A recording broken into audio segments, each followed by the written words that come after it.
Today, we're digging into something pretty important, Massachusetts' official water report card. How does the state actually grade the health of its thousands of rivers and lakes?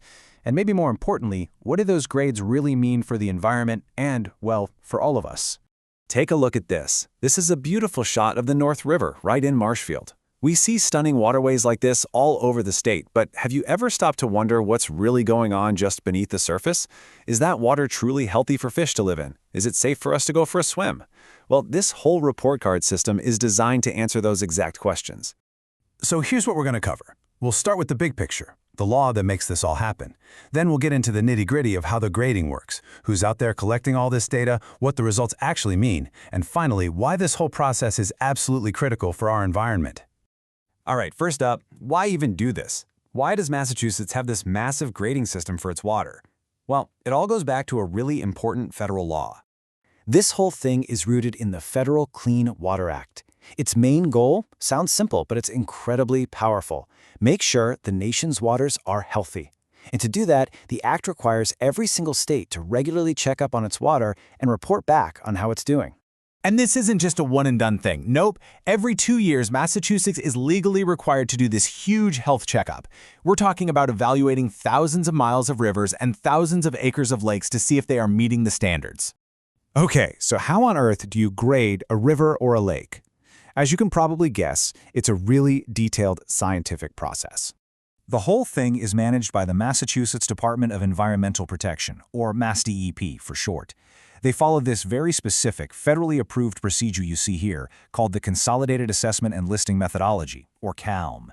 Basically, it's a systematic playbook that takes them all the way from collecting samples to publishing the final report, turning all that raw data into a clear picture of water quality.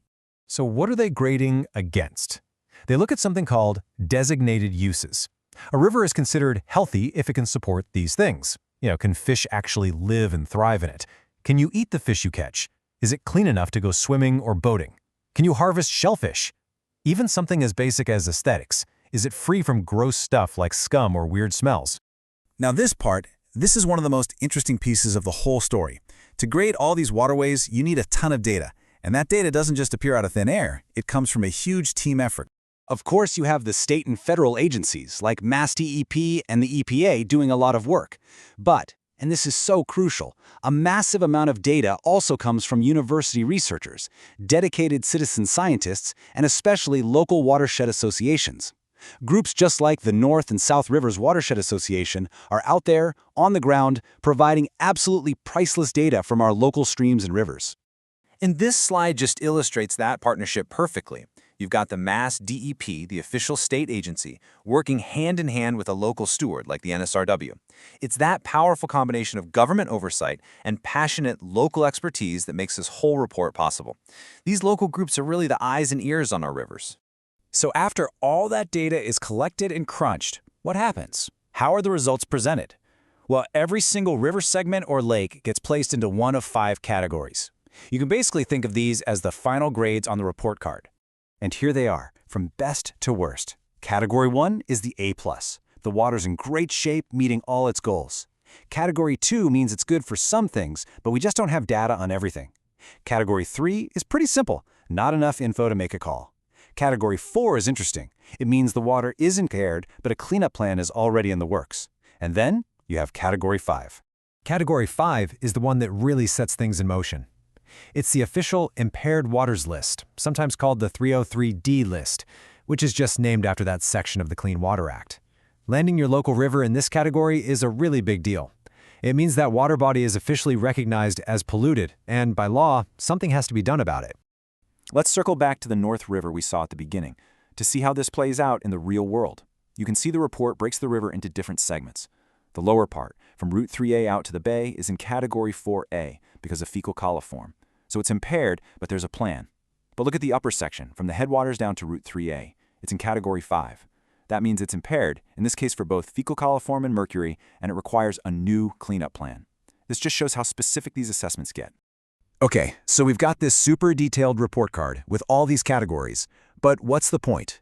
What's the so what? Why does any of this matter to you and your community? Well, when a river or lake lands on that Category 5 list, it triggers the creation of a cleanup plan called a TMDL. I know, another acronym. It stands for Total Maximum Daily Load. The easiest way to think about a TMDL is as a pollution budget. It's a scientific calculation that figures out the absolute maximum amount of a pollutant, say bacteria, that a river can handle and still be healthy. And that pollution budget, that TMDL, becomes the blueprint for action. See, this report isn't just a list that sits on a shelf. It's a tool. It tells state and local leaders which waters need help the most. It guides cleanup projects. It helps towns secure federal funding to fix the problems.